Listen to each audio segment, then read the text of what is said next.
So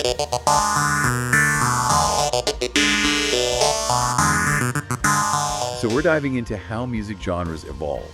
Like, what makes a sound new?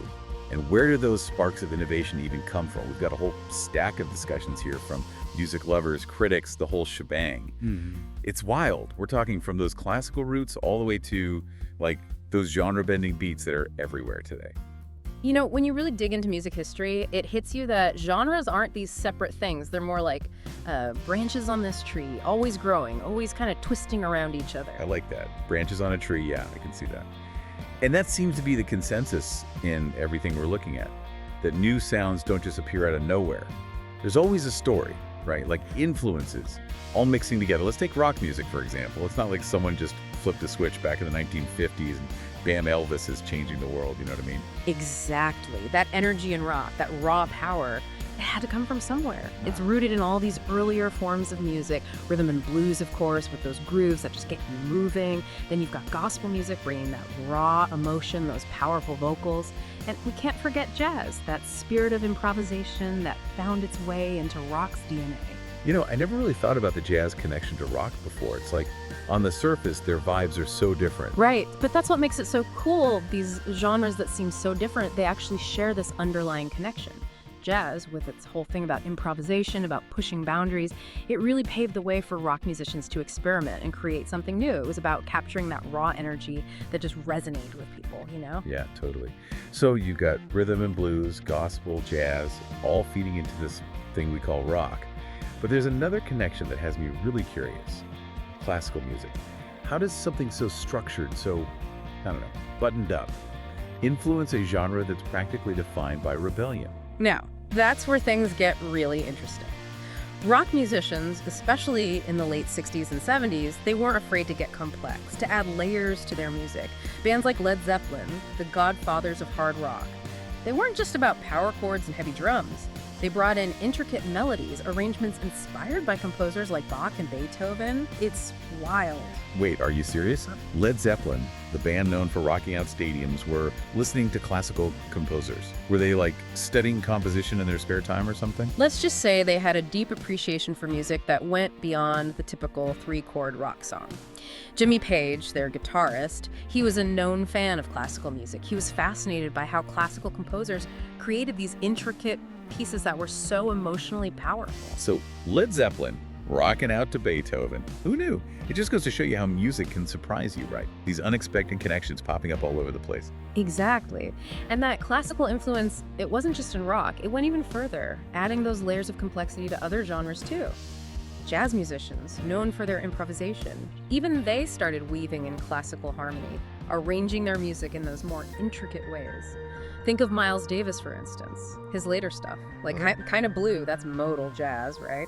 But yet you can hear those classical influences in there. They use space, harmony, those extended chords. It's like this musical tapestry with threads of classical music running through it, connecting everything together. But we can't forget about the rebellious side of music. Each new genre, it feels like it's reacting against what came before it.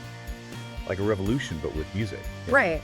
When rock came on the scene, it was pushing back against that super polished, almost too perfect pop music that dominated back in the 40s and 50s.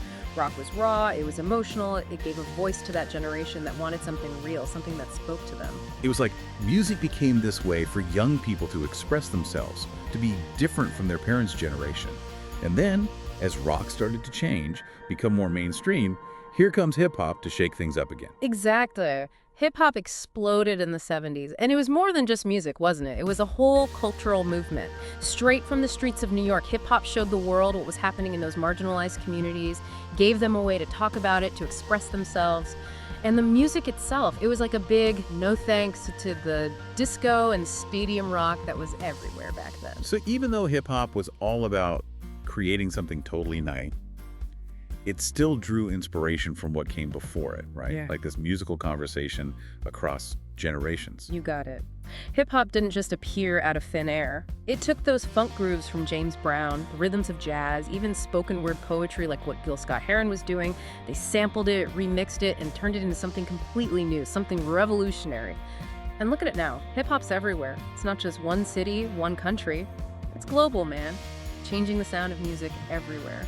It really is amazing when you think about it, how a genre that was once considered underground, even controversial, has become so influential. It just proves how powerful music can be. It breaks down boundaries, connects with people in a way that nothing else can.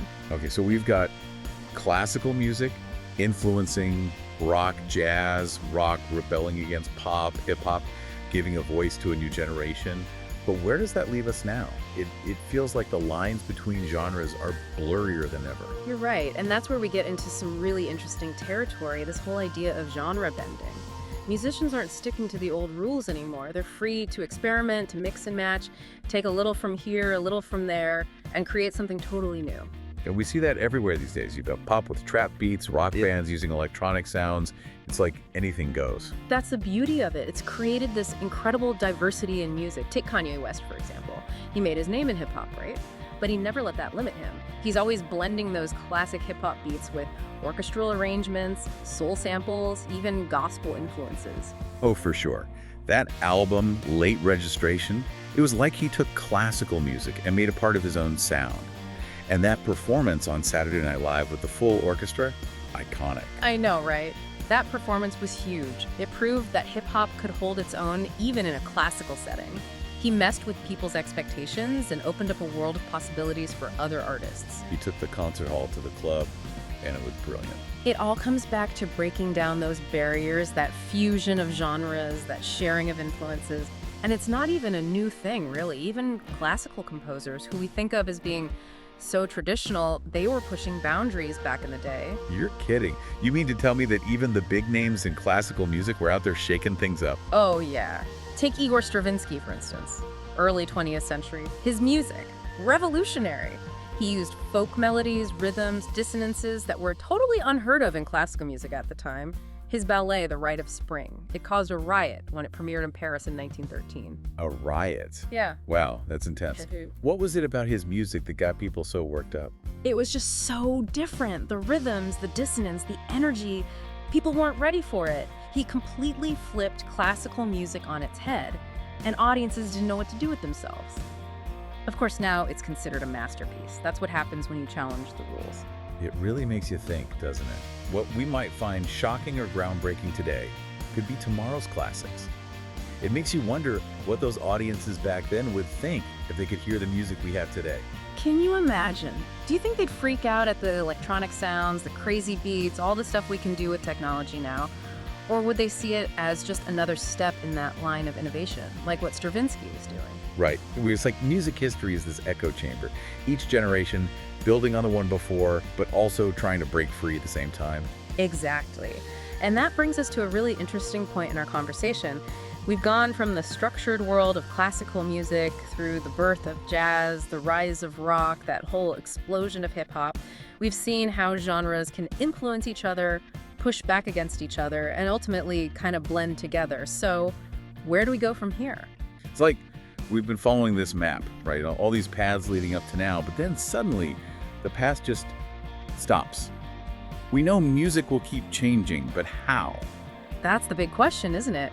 The one thing we know for sure about music history is that it's full of surprises. Who would have thought that the blues, something that came from those small towns in the South, would become this global phenomenon with rock and roll? Or that hip-hop would go from being this underground thing to the biggest sound of a generation? It's like trying to predict the weather, you know? You can see the patterns, but you never really know what's going to happen. Exactly. And that's what makes it so exciting, right? If we knew exactly what music would sound like in the future, would it be as fun?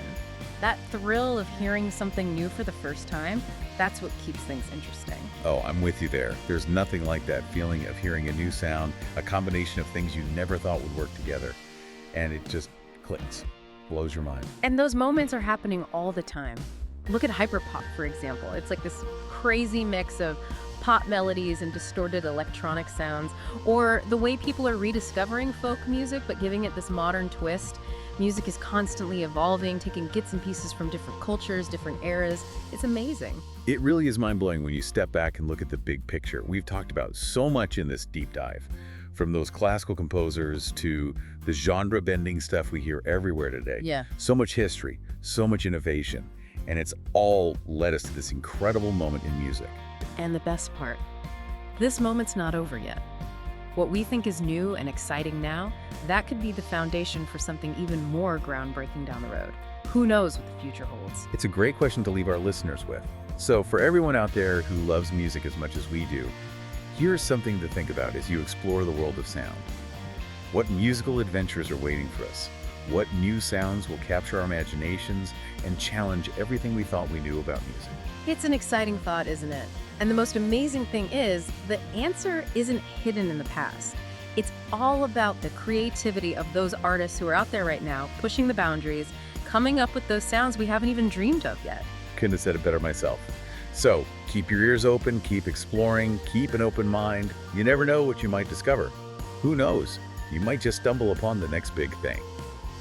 Thanks for joining us for this deep dive, and we'll catch you next time.